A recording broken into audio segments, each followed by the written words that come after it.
people go to extraordinary lengths in pursuit of passion. A Kenyan woman finds true love in the unlikely shape of her Geordie boyfriend, and at the opposite end of the true love spectrum, students on the loose in Benidorm confuse love with adventures of the carnal kind. Tonight's the night. I'm gonna pull animal, vegetable or mineral. Doesn't really matter. Yeah, any hole's a goal. Ooh. Ding dong. Modern love in a shrinking world.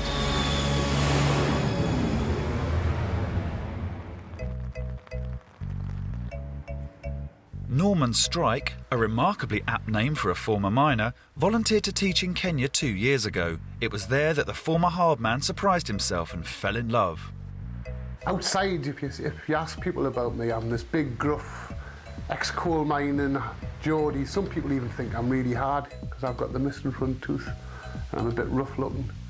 But underneath it all, I'm soft as shite, really. Norman met Anne a year ago. They've been apart for 2 months since he came home after finishing his job.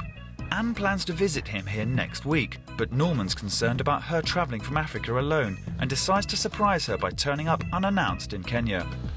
Plane tickets. Oh, must remember to put my luggage labels on tomorrow. Passport. Villain of the year.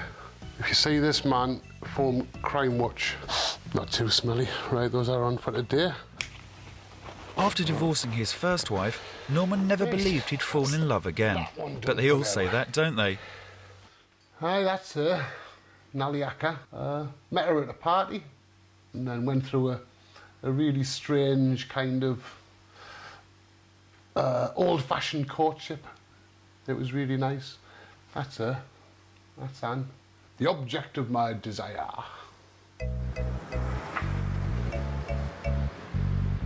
This is me going to see the woman I love and bring her back to my country. That's what this is all about. At the airport, Norman invests in the international currency of love. I have to get some perfume before I go as a present.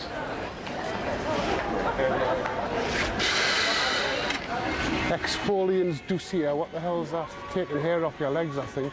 £24. About 2,500 bob, enough to feed a family of 6 for a week. More than a week. Ah, she's worth it. Just to see her face when I get there. My mate at the pit could see me paying £25 for perfume. Norman is willing to face adversity in the name of love. God, I hate flying. I hate it. It terrifies me. But it'll be worth it because I'll see Anne tomorrow. And that's what it's all about. The things we do for love. And after 8 long and turbulent hours, he's finally in the same continent as the woman who's stolen his northern heart. Thank God that's over with. Turbulence or what? But the heat's wonderful. We're down, I'm safe, I've landed, and it's about an hour, hour and a half, taxi, and then Wafula's going to get the shock of her life. Yeah. The Chacos? Huh? Just come here. I want to find out how much it costs before I get in his taxi. That's too much. 3.5. No, that's too much. Ah, no, I'm not. I'm going to take the cheapest man. How much are you willing to? How much are you willing? 2.5. That's good. 2.5, yes, me. But nervous expectations taken its toll on Norman's memory. I've left my passport and tickets, and I just hope they haven't been stolen.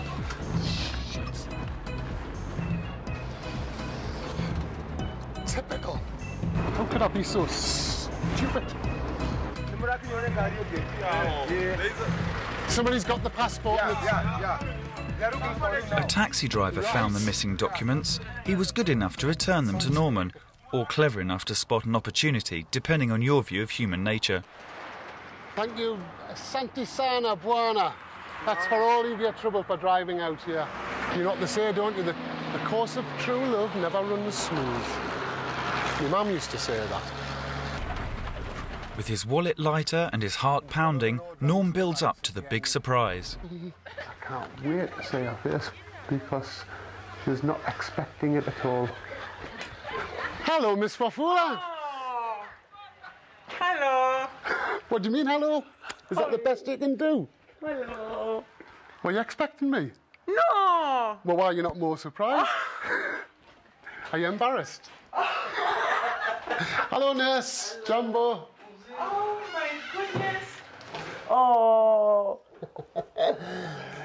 And I thought you were going to come running up the path and see. I thought you were going to be sitting there waiting. Are you embarrassed? I'm surprised. Why are you surprised? I left my shorts here, didn't I? I've come back for them. I've had no shorts to wear. I've had to wear these.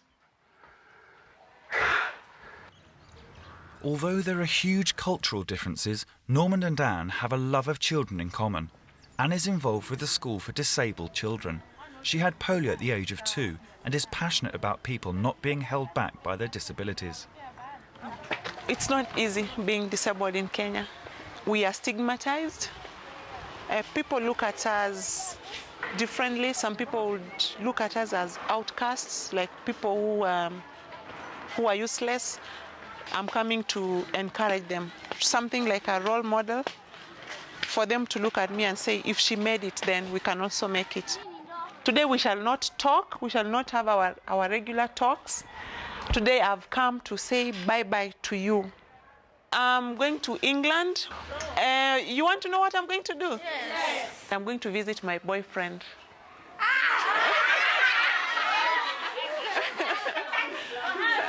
Why did you laugh?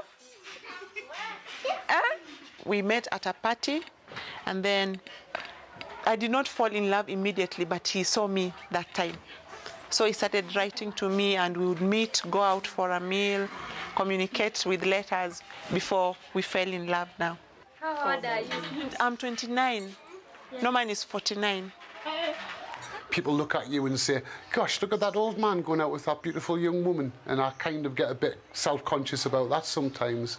But at the end of the day, when I'm with Anne, you know, she reassures me all I need, that age isn't an issue.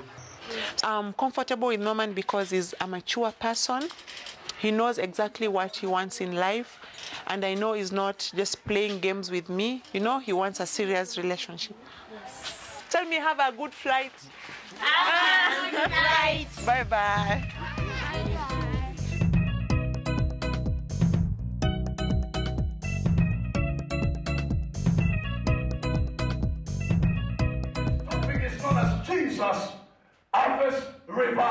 One potential problem for Anne and Norman is their differing beliefs.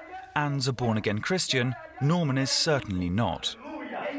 While she's at a farewell service in her local church, agnostic Norman prefers the religion of Andy Capp, with a pint in the local boozer. She's teetotal.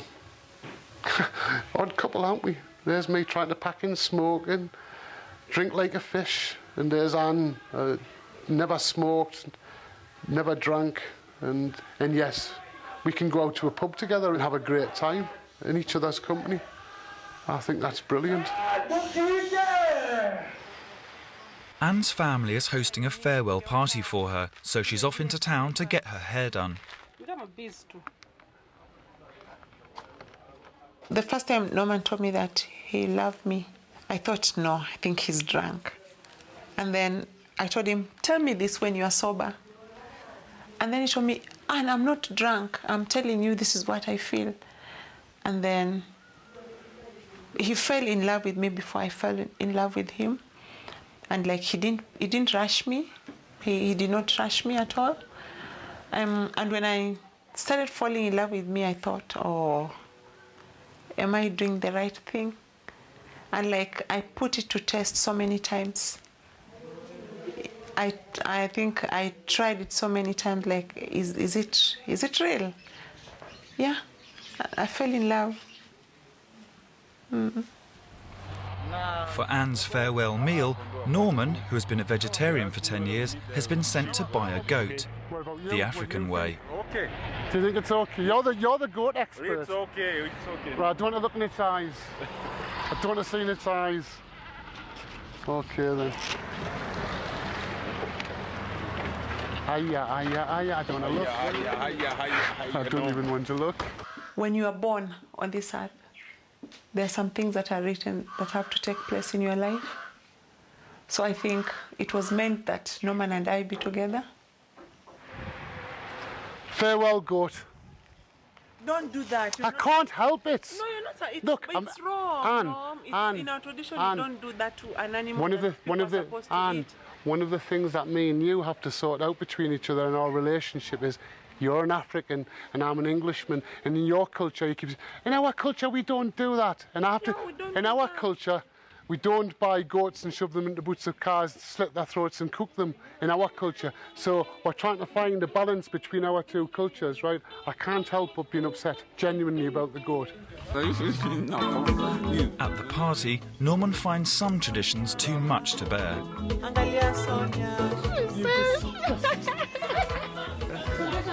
You're worrying, Norman. It's the first time Anne's left Kenya, and she's only got Norman's word about what she'll face in Britain. Can't believe what? It's all right. I thought I'd lost my ticket again. Put it in here. I'm not going through that again. When he arrived, I thought I was dreaming, but now I'm not dreaming. It's really, it's happening.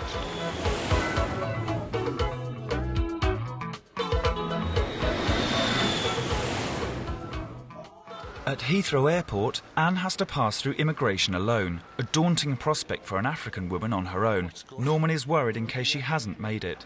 I am starting to panic. I can't go out there, because they won't have gone out there, they'll still be here.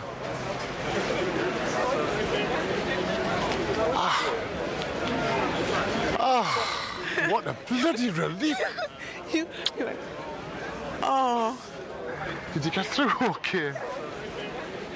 A few surprises await Anne. Could be the sun will come out at about 10, yeah?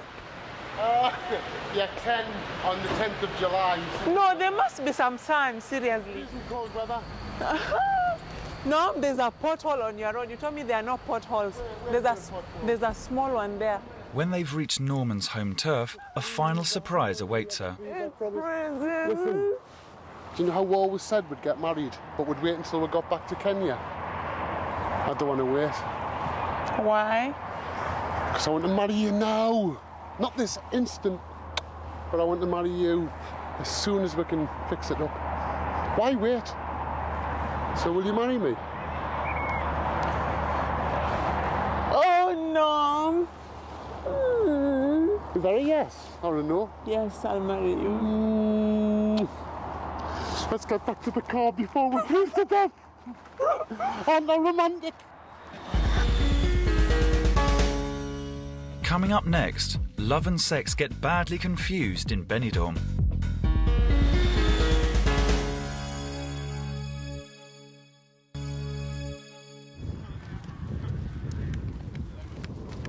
Each year, a group of students from the Plymouth University football team pack their kit bags and go abroad in search of sun, sea, and intensive study. Paul Goodman, more commonly known as Benny, is one of the players who's hoping to improve his grades in Benidorm. I managed 3 in a week last year, which was pretty average, I think. I know there are a few people this year that could do more. We'll see. We'll see how the charm goes. With their exams firmly in mind and dressed without a hint of irony, Benny and the boys head for Spain. After a 2-hour flight, the team arrive and Benny reflects on the importance of academic excellence. Benidorm's got a reputation of being a bit of a pull-in paradise.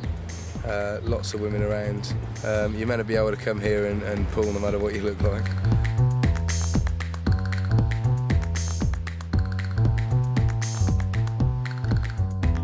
Before Benny and the boys go out to appreciate the local architecture, they imbibe the local culture in a way that would impress their college tutors. It's called funneling, apparently. Here we go. This is it.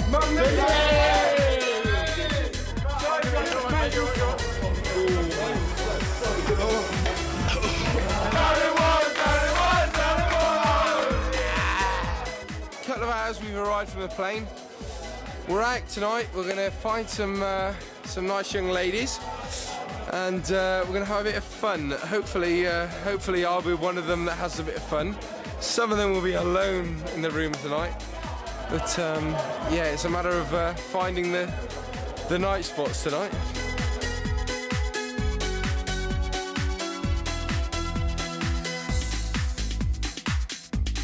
But surprise, surprise, Benny has overdosed on local culture. I was that close to pulling this gorgeous, gorgeous bird. I had so much alcohol in my bloodstream. My chat-up line was basically. Despite all their efforts, neither Benny or his mates managed to get a grasp of the sophistication of the local culture. He vows to work harder tomorrow. But first, it's payback time. Technically sober then, actually. Low points, the mornings, it takes you the whole day to get ready for the night again, get used to it again. Feeling ill's a regular thing. Tonight's the night. I'm gonna pull animal, vegetable or mineral. Doesn't really matter. Yeah, any hole's a goal.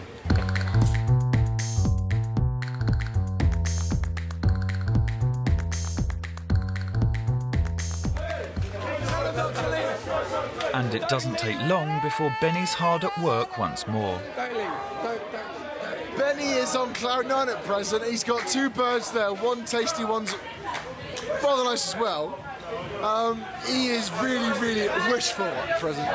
But good luck to him. He's deserved it. He's put a lot of work this year and he's had average results, so good luck to the bugger. I'm trying it on with these 2 women, okay?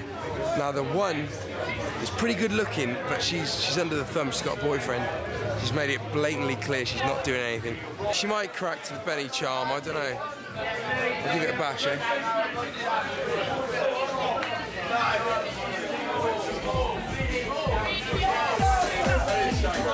She says no, she has to be a lesbian. Benny's silver tongue and confident grasp of the language has persuaded the girls to accompany him to a nearby club, and his motto, try and keep trying, finally pays off.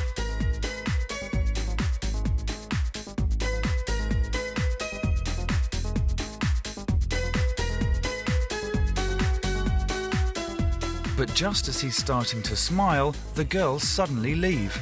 Benny's compelled to continue in his pursuit of scholarly passion. There's 2 in particular that are very nice indeed. We've kind of organised to go back to their place. Hopefully 2's up, you never know. I think that's what's on the cards. Yeah, dirty, they're dirty women, but I'll tell you what, that's exactly what I want. It's what I like, it's what I came here for. I'm going back and I'm getting 2's up tonight, mate. As the rest of the team retire for a cup of hot chocolate and the complete works of Marcel Proust, Benny heads back to the girls' apartment for a night of serious revision.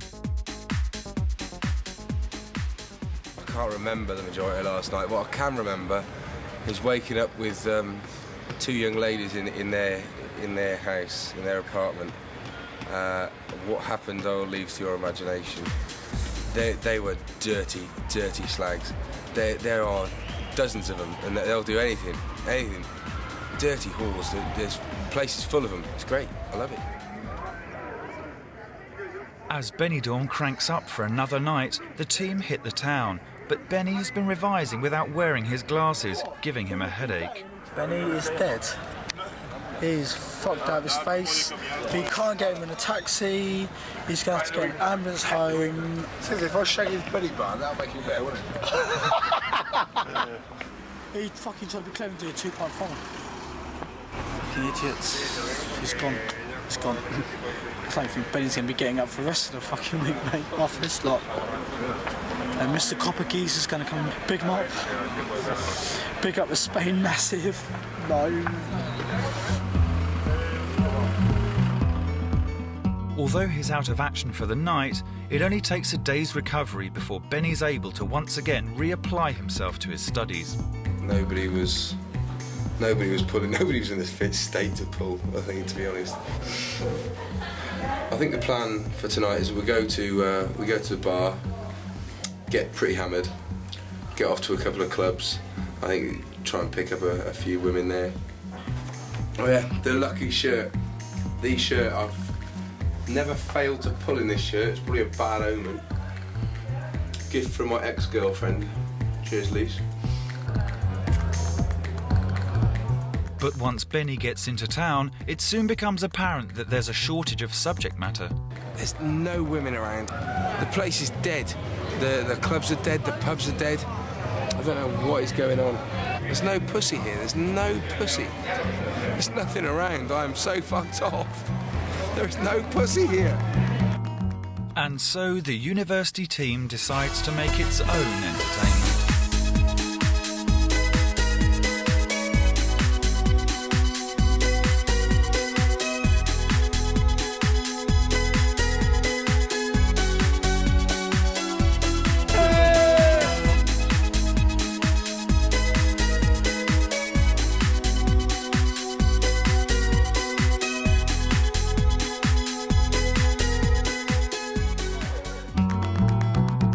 Final day of the tour, and Benny is desperate to do some last-minute cramming before getting home to have a rest. Well, hopefully get laid tonight. Don't care what she looks like, I really don't. Kick her out in the morning. Go home.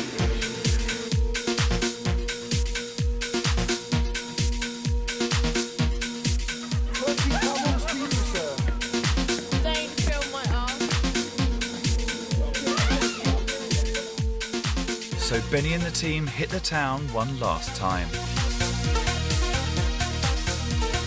I do have some standards. They've got to be reasonably good looking, speak English, I suppose. That's pretty much it.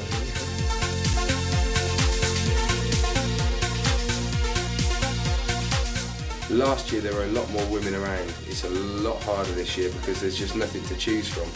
It's just a matter of find one that's eligible and give it your best shot.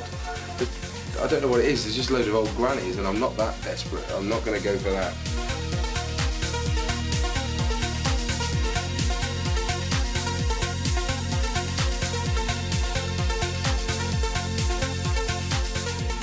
And just as it looks like he's got a merit, things go wrong for Benny. Just snogging this absolutely gorgeous bird. Well, it's absolutely gorgeous to me because I've had about 12 pints of lager. But her mum wanted her to go. She was out with her mum and her sister. So they've left me. I'm like a humping dog and she's left me. It's gutting.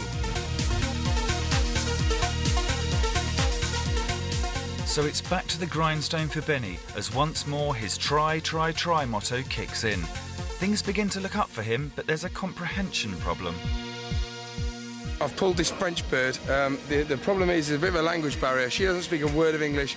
I don't speak a word of French. But the language of love is unique.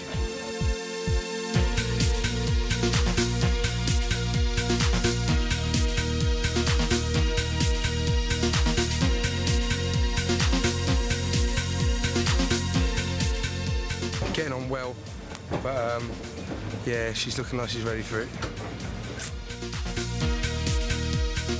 As the night comes to an end, it looks like Benny may be in line for a distinction, or possibly not. I've done a king one. It's 7 o'clock in the morning, the sun's coming up. I think we're off to enjoy ourselves. See you later. Sadly for Benny, the kind of love he was after wasn't on the menu with the French girl. But as he leaves Spain, his mind's on what awaits him at home. I started seeing this girl just before I left. She's very nice indeed. I'm probably not going to tell her about what happens here. Maybe she'll find out, I don't know. She's never going to find out, is she? No one's going to tell her, are they?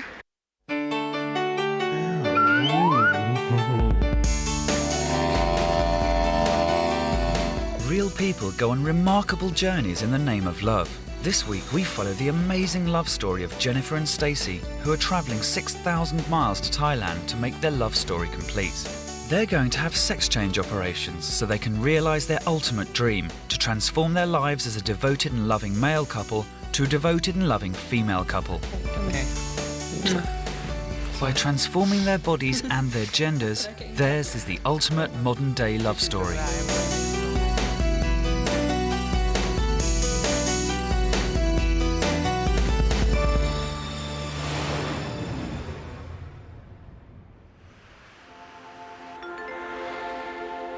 Across the River Severn from Bristol is the small town of Chepstow in South Wales. Jennifer and Stacey have been living here together as lovers for over 12 months. First time we met, I knew it was something more than just a friendship. Something special was there. I just knew. But it actually wasn't until Christmas, wasn't it? And I think that's when we officially decided we were an item. We were going to be an item. The couple met via the internet. Although they lived their everyday lives as women, they were both born male. Until December 1998, Jennifer was known as Paul. Before transition, she had a difficult time with relationships. All your life you knew you were different, but until something came along that sort of pressed that button and said, oh, this is what it is. This feels natural to me, and being who I was before didn't. So whether that really is the famous woman trapped in a man's body, or whether it's just that the female side of my personality is just way overdeveloped compared to the male part, I don't know. Before she met Stacey, she almost went into a conventional marriage. I came that close to getting married as a man. She had 2 kids, the house, you get the idea. And it was literally walking into a ready-made family. It's fairly obvious to me it was my last-ditch attempt at pretending to be normal. If there is such a thing, you know. Stacey used to be called Steve. I suppose I realised things weren't right because, I mean, I used to go out, I suppose you call it trannying, you know, dressing up, going out, meeting people, shopping, clubs, and that didn't feel right. I suppose that's when I realised that this wasn't the true path for me. I had to go further.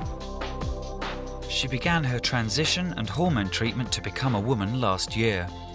You go and see your doctor, psychiatrist, and it's only when you actually, it just sort of clicks.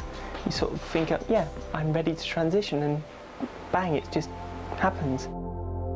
In the end, we just sat down and thought about it, and we're not gay, we're not straight, we don't fancy men or women, we fancy each other, and that's the end of it. Jennifer and Stacey will both be having their male genitals cut off and female genitalia constructed. Happy to. To have the surgery here on the NHS, they would have to wait an estimated 6 years. Surgery in Thailand fits their financial and medical needs. It's a really long way to go for a mop, actually. But again, it's fun. It's a thing you only do it once in your lifetime, don't you? There are people that wander out there just for a little holiday, so yeah. Saying that, you know. I think I had a gone on my own though. They were both planning to have the operation before they met. They've undertaken psychological evaluation and will be going under the surgeon's blade within 24 hours of each other.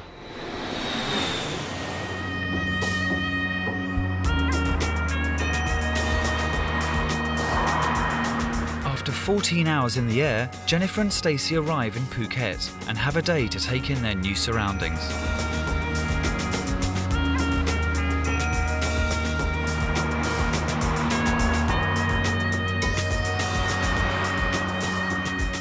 The scenery and the whole sort of area is absolutely beautiful. I like it. It's nice. Because definitely come back here under better circumstances. Changing sex isn't cheap. The operation is costing about $7,500 each, which sounds like a lot of money because we're looking at 15,000. You sit there and go, eek! That would be enough for a main operation for one of us in the UK. Yeah. Whereas over here, we're both getting done. Though it's not cheap, there was a lot of saving involved. Before we came, if we'd had the option, we would have considered sort of, if we could have got the extra money together, staying in England. But now that we're actually here, I think we made the right choice. Yeah.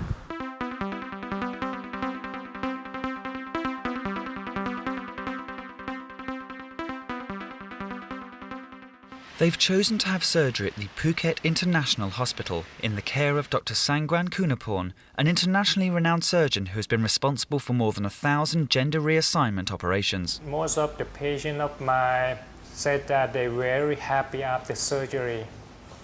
Stacey and Jennifer are among the unique patients of mine. They were a couple.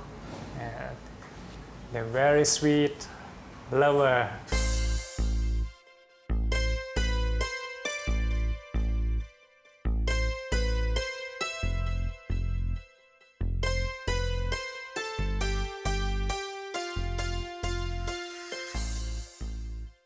Stacey will be having her surgery first. As the operation draws closer, the girls contemplate their sex lives, which will be somewhat different. In our relationship at the moment, I won't say nothing in that area happens at all, but it's not, well, in this one's case, it's not even necessary. Sort of blow in a general direction, she falls over.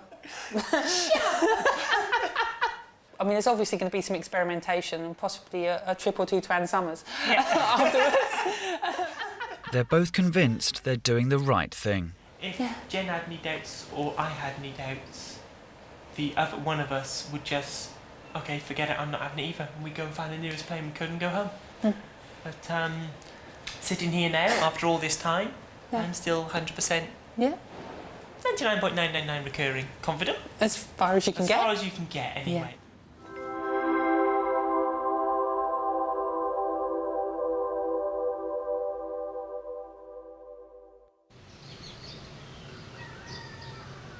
It's the day of Stacey's operation, and she's understandably anxious. I'm not looking forward to the pain afterwards, no. I don't like pain at all.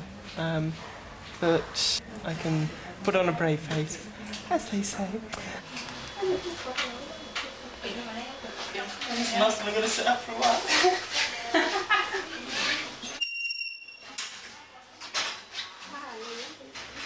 The girls will be having breast implants as well as the gender reassignment surgery. They'll both have to spend around 8 hours in theatre. I mean, I'm happy she's going through it, she's doing what she wants to do. But it's the same as I've said for anyone, I wouldn't wish what we're having to go through on my worst enemy. Jen has insisted on being at Stacey's side throughout her operation. Whether or not I was destined to always be this way, I don't know. For all I know, if I hadn't have spoken to Jen on the internet, I might have just gone and lived my life like a little hermit until I was 30 and then or 40 and then done something about it. Or maybe nothing at all. As well as being concerned for Stacey, Jen watches every move of the intense operation that she herself will have to undergo in less than 24 hours. I'm worried as hell. If you know anything about how this works, it's not really anything you want to do. No one wants to mutilate themselves, but it's something you need to do. Dr. Sangwan practices a unique type of gender reassignment surgery. First, a vaginal cavity is formed underneath the existing genitalia, then the testicles and most of the penis are removed. A female urethra is constructed, and the sexual glands in the penis are used to form a sensitive clitoris. And the remaining tissue is used to complete the female genitalia. It's amazing what goes through your mind, isn't it? But when sort of they were being taken out and moves across, the thought that just came into mind is, I really hope she doesn't change her mind now, because that's like definitely point of no return at there. After the genital surgery, Dr. Sangwan moves to the breast implant operation. It will be at least another 3 hours until Stacey will wake up.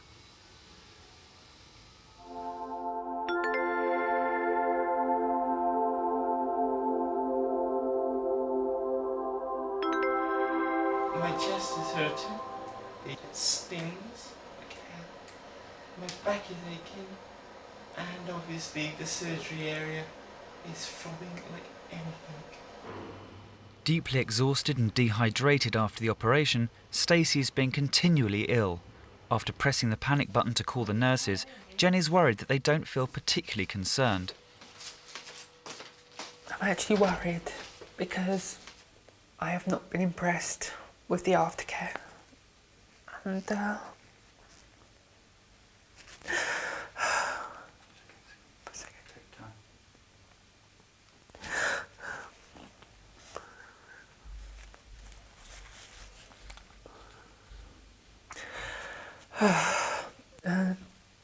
the honest answer is I'm not sure.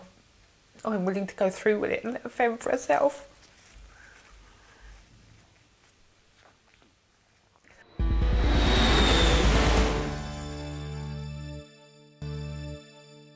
It's 24 hours since Stacey's sex change operation. She's made a steady improvement through the night, and she's even beginning to feel a few changes in her body.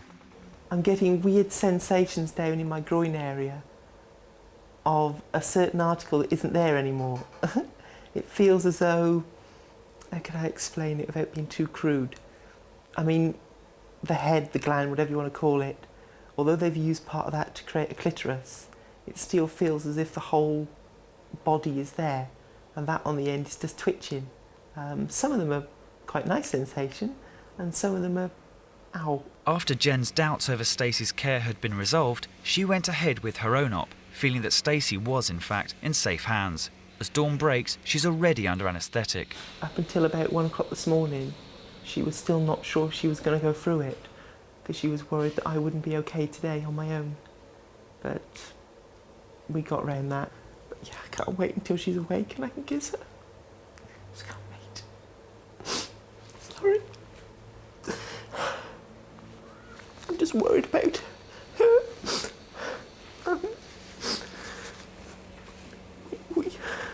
We don't stay apart for any amount of time, and I'm scared.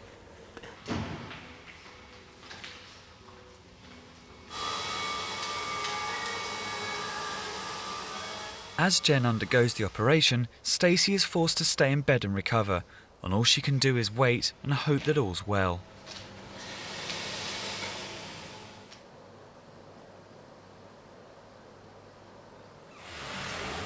Finally, the lovers are together again.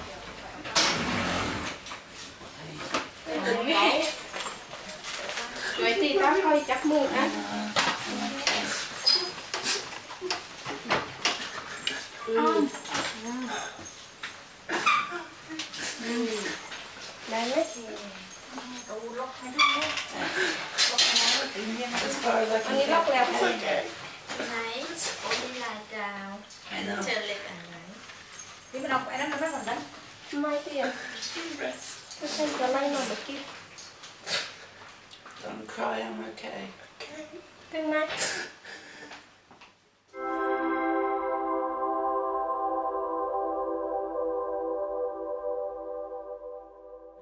We're happy now that we're both back up here, and you know, we can actually touch each other, and you know, we're back as one now.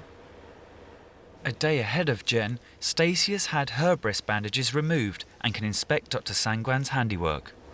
I just caught a glimpse of one of my nipples under there, and let's just say that they're a little bit larger than before. They've been stretched a touch. Stretched a touch. I'm quite happy with them. Also about twice the size, aren't they? They're about twice the size now, actually, as well.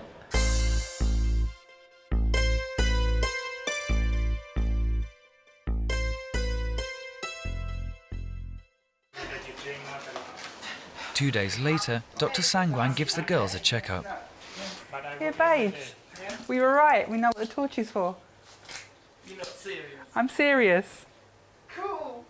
Yesterday, when they wheeled the trolley in to clean Jen out, there's a nice big yellow torch on there, and we were just joking about what it's for, and Jen's just said it is what we thought it was for. It's for lighting up darker cavities.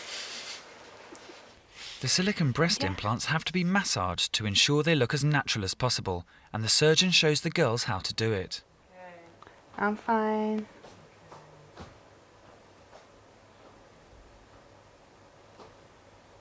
Just never actually had my boobs played with while being filmed before, babes. Slightly strange situation. Okay, bye. Okay then, bye. See you. Although the girls are still in some pain, the checkup has revealed that so far everything's going well. We're okay, aren't we? Yeah, fine. Okay, come on. Okay. Sorry.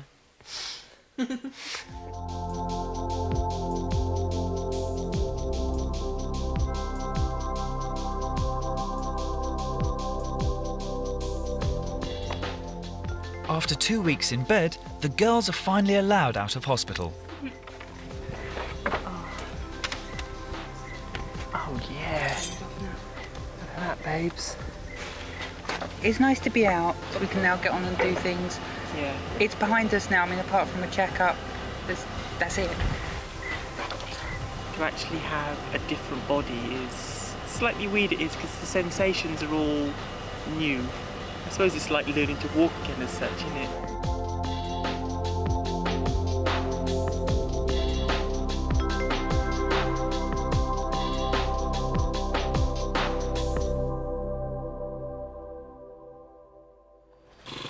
For the rest of their lives, Stacey and Jennifer will have to practice a technique called dilating. Dilating's the big one. It knocks so much out of your life, doesn't it? Yeah, well, it's half an hour a day at the moment, 4 times a day. This means manipulating the vaginal cavity to keep the skin supple using specially made implements. And go, look, do we feel inadequate, boys? Look. Yeah. Woo. 8 inches long and 1.5 inches diameter of pure plastic. Problem is I haven't found where you get the cap off to put the batteries in yet. But it'll come apart one day, won't it? Jennifer and Stacey will be in Thailand for another week while they recover, and they've decided to confirm their love for each other once and for all before they go back to Britain.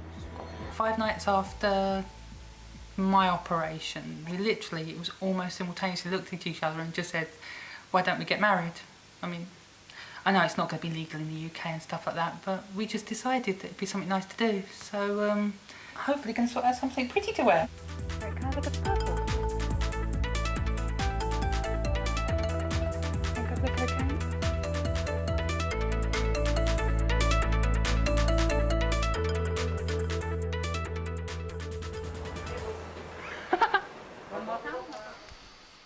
With their wedding outfits made, Stacey thinks it's time she gave her mum the good news. Hello? Hello, it's only me. We've got another bit of news for you. What? Well, me and Jen have decided we're going to have like a little bit of a blessing come marriage thing out here. You know the hospital we were at? Yeah. They've organised a complete wedding ceremony for us with Yeah. all the guests of the hospital. Yeah. A couple of papers and, you know, newspapers and that. I think we're going to be a little bit more famous now, aren't we? Oh, right. So, see, I told you. What are you doing about food when you get home? What we're doing about food when we get home? Okay, Yeah. I'm getting married in a foreign country and she's worried about what food we're having when we get home. Can't you fax something through here? What you normally have from Tesco's, and I can get some so you got something to eat when you get home. No, you don't understand. Tomorrow we're not doing anything because we're getting married. And Saturday we're flying home. Yeah, but you'll have to have something to eat here when you get home, won't you? We'll see you sometime Sunday. Okay. Unless you want to fly out here and join us. No, I do not want to bloody fly in a fucking plane. That's the last thing I want to flipping do. Oh, all right then. Okay then, Bye. I was right. She did the, oh, that's nice, dear. What do you want for dinner?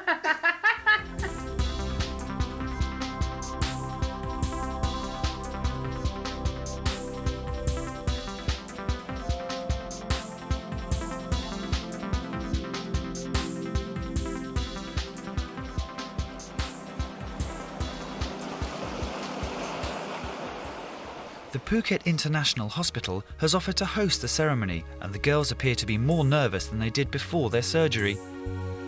I'm running blank right now. I think that's the only way I can run. It's just so many Because things. if I start thinking about it, I'm going to fall apart. Yeah, it's just too much to take in. So I'm just lost. I'm glad to be here and to welcome the honoured guests and the wedding couple. Although the ceremony is hosted by hospital staff and there are no official papers to sign, the event feels real enough to Stacey and Jennifer. The biggest problem I think people have with what we're doing is they need to pigeonhole people. And they feel uncomfortable that we're actually willing to step out of the pigeonhole we've been put in. To think about it from their point of view, that you've gone through all of this to change your anatomy, and you decide to become a dyke, for God's sake, you know. So, you know, this weirds people out so much that I think that's why we get all the prejudice we do.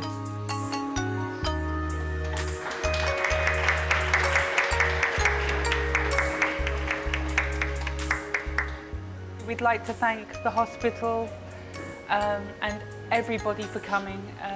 It's absolutely wonderful of you. I don't know what else to say of it. It's the happiest day of our lives. Thank you. Thank you.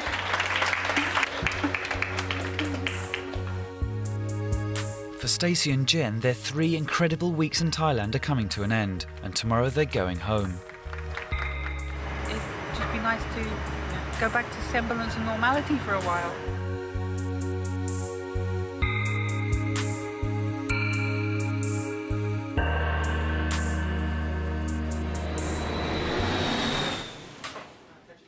3 weeks later, they're back home in Wales, and their extraordinary time in Thailand seems almost unreal. It's an experience. Don't try this at home.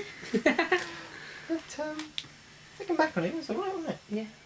The girls have found it easy to get used to their new bodies. I don't know if it's psychological or the brain's done something or what, but you have difficulty remembering what was there. I think it's because somehow our brains just decided that's natural and that's the end of it, so you don't even notice it. No, you don't. But what about their sex lives? We know that obviously you're not meant to have sexual intercourse for, 6 weeks, 3 months. Surgeons have different times that, but that sort of doesn't really apply. Doesn't apply to us really, does it? But I mean, yeah, we sort of experimented a little bit, didn't we, just to see. Yeah. After a couple of times of experimenting, the brain sort of sussed out what's where and what does, doesn't it? Both agree that the trip to Thailand has made their love complete. The whole experience, I think, it's definitely brought us more together as, emotionally, and it sort of just proved the fact. There's one thing saying you'll stick with each other no matter what, but this sort of proved it, didn't it? Yeah.